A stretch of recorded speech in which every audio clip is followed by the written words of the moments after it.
Today on View to a Grill, we're going to talk about some modern grilling accessories for your Weber kettle. We're going to go over what items I used in the past and what I'm currently using.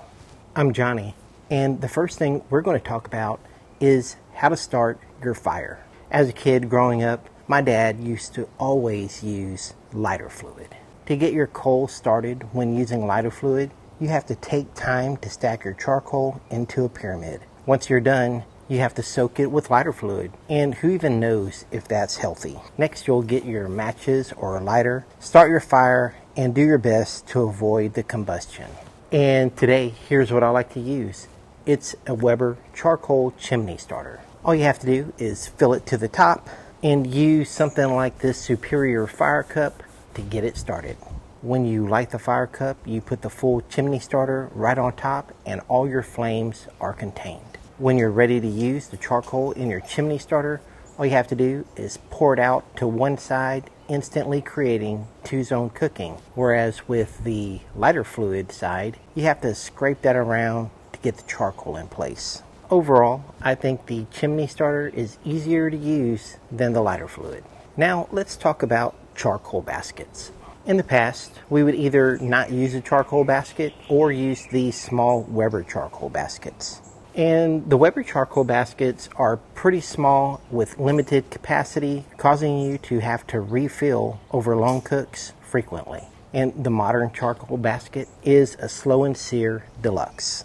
The Slow and Sear Deluxe has a water trough to use when smoking, and then if you're searing, you can remove the water trough to get a larger sear zone. Now, as far as capacity, here are two full Weber Kettle fire baskets. If I take them and pour them into the Slow and Sear, they don't even fill up the Slow and Sear, even with the water trough in. And then if I remove the water trough, there's even more capacity for charcoal in the Slow and Sear. If I wanted to reuse my unburnt charcoal, I can just pick the Slow and Sear up and shake it out. And then I have some ready to use unburnt charcoal, no waste. Also, the Slow and Sear sets up your kettle for instant two-zone cooking. Two-zone cooking has its advantages. For instance, you can start off on the indirect side and then finish searing on the direct side of the grill. The Slow and Sear also creates this intense sear zone. Just look at the fire under my steaks. That high heat sear zone is going to enable you to get that perfect sear on whatever it is you're cooking. The Slow and Sear also sets up your kettle instantly for indirect smoking,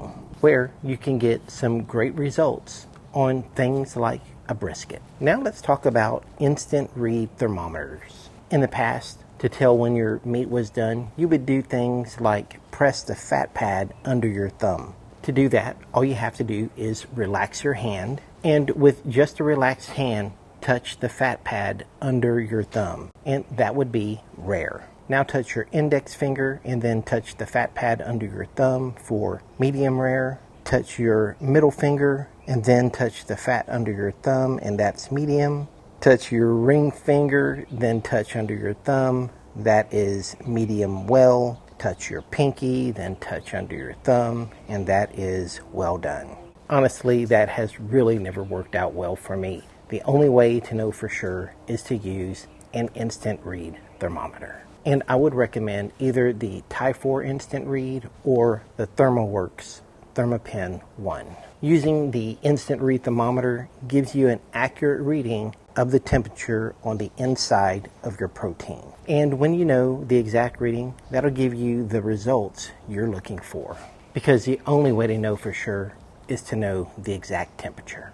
Next, I want to talk about wireless and wired thermometers. In the past, we used wired thermometers to give us the ambient temperature of the cooker and the internal temperature of the protein. Some of those, like the ThermoWorks signals, were quite advanced, and you can actually download an app and monitor both temperatures from your phone. The problem with wired thermometers are the wires. They tend to get in the way. New modern way of monitoring your temperatures is with a wireless thermometer. These wireless thermometers also come with an app so that you can monitor the internal temperature of your protein and the ambient temperature of your cooker. Also, wireless thermometers give you great results. Here's an example of some pork chops.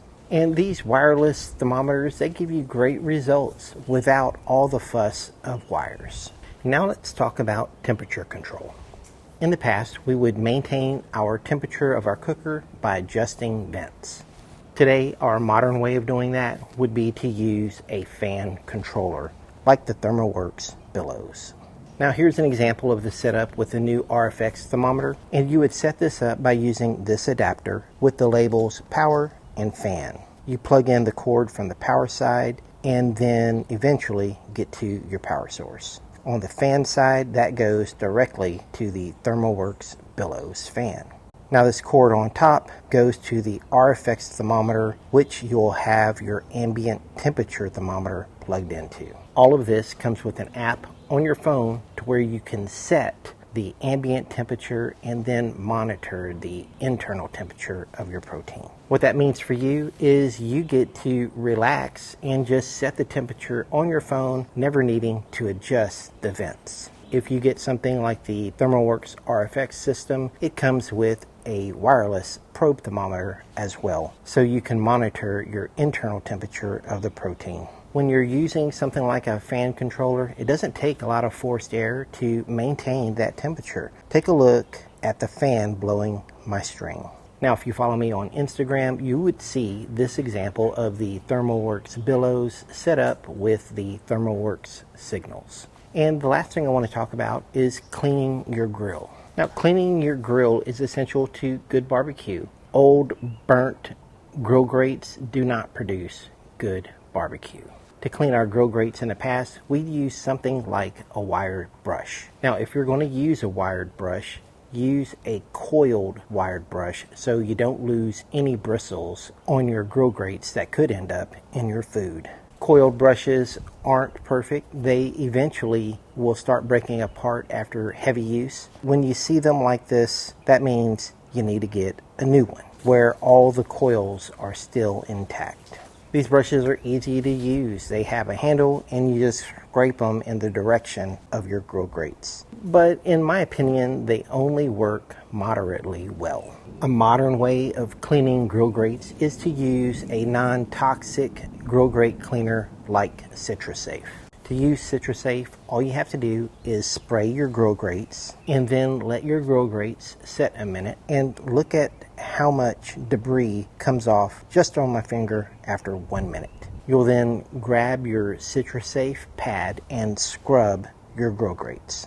Now after you're done scrubbing, get a towel and wipe your grill grates off. And look how clean the grill grates are and how dirty your towel is.